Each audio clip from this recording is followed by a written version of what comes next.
Pak, apakah anxiety dan panic attack itu sama? Please mohon dijawab karena saya sedang bingung. Oke, nggak usah bingung, saya bantu jawab. Tapi jangan panggil saya dok ya, karena psikolog itu bukan dokter. Oke? Gini ya, Kak Gloria, anxiety dan anxiety disorder saja itu sudah beda. Kalau anxiety, setiap orang itu punya. Kecemasan, semua orang itu punya karena itu adalah sistem alarm tubuh kita untuk memberitahu bahwa oh ini kita nggak suka, oh ini kita nggak mau, oh ini kita takut, apakah kita harus melawan atau kita harus lari. Itu adalah sistem tubuh kita, anxiety. Tapi kalau anxiety disorder, nah ini beda lagi. Dimana ketika sistem alarm tubuh itu error karena satu hal tertentu, entah itu dalam toxic relationship, entah itu dari keluarga yang controlling, entah dari situasi yang sedang banyak stresnya gitu ya, atau dari pekerjaannya sedang banyak sekali sehingga membuat kamu burn out misalnya, atau banyak masalah lainnya lah, KDRT dan lain sebagainya.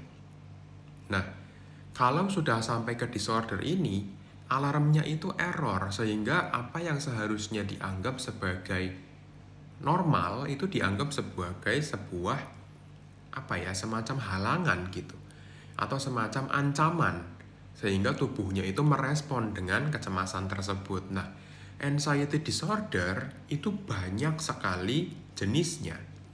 Oke, ini saya sebutkan satu persatu jenisnya dari anxiety disorder. Ada yang namanya separation anxiety disorder, ada selective mutism, ada fobia atau specific phobia, ada social phobia, ada juga panic disorder, ada agorafobia juga, generalized anxiety disorder atau GAD, ada juga yang substance induced anxiety disorder, ada anxiety disorder due to another medical condition.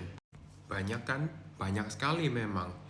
Tapi masing-masing itu punya kriteria tertentunya, sehingga kita bisa mendiagnosanya dengan lebih tepat. Nah, panic attack itu biasanya adalah sebuah awal dari sebuah gangguan kecemasan. Entah itu menjadi sebuah panic disorder atau menjadi sebuah anxiety disorder yang lainnya. Tapi gejalanya awalnya itu biasanya mirip-mirip, yaitu ada kecemasan yang sangat luar biasa.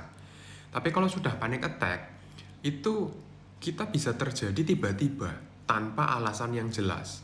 Kalau anxiety disorder yang lain, entah itu specific phobia atau generalized anxiety disorder, itu harus ada stimulusnya.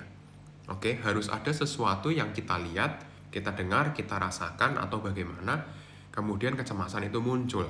Tapi kalau panic attack, itu bisa dalam kondisi kita lagi tenang, lagi nggak ada apa-apa, tiba-tiba langsung ada rasa panik dan takut yang sangat berlebihan muncul dari dalam diri kita. Sehingga munculnya ya kita bisa cemas berlebihan, seperti itu.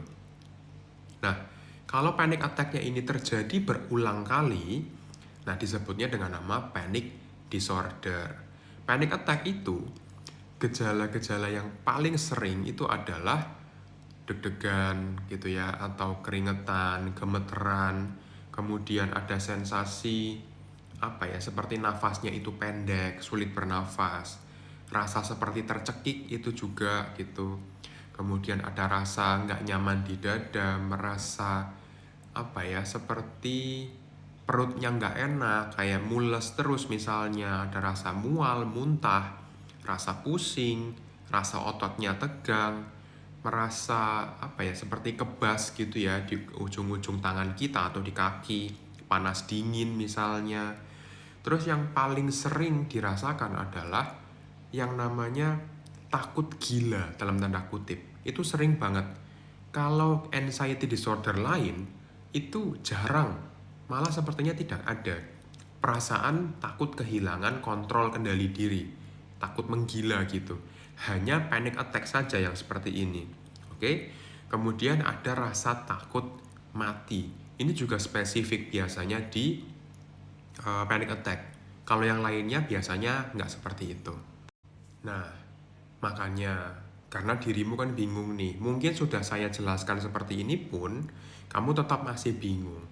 Tapi kalau boleh saya saran, lebih baik kamu tidak mendiagnosa dirimu sendiri, berdasarkan media sosial, apalagi berdasarkan googling. Berdasarkan VT saya ini saja, saya tidak sarankan untuk self-diagnose. Ini hanya untuk kamu tahu aja bedanya gitu. Tapi untuk mendiagnosa, lebih baik kamu ke profesional. Entah itu ke mental health counselor, ke psikolog, ke psikiater. Supaya apa? Mendapatkan diagnosa yang tepat dan juga pengobatan yang sesuai atau terapi yang sesuai gitu loh. Ya. Semoga VT ini bisa bermanfaat dan salam sehat jiwa untuk kita semua.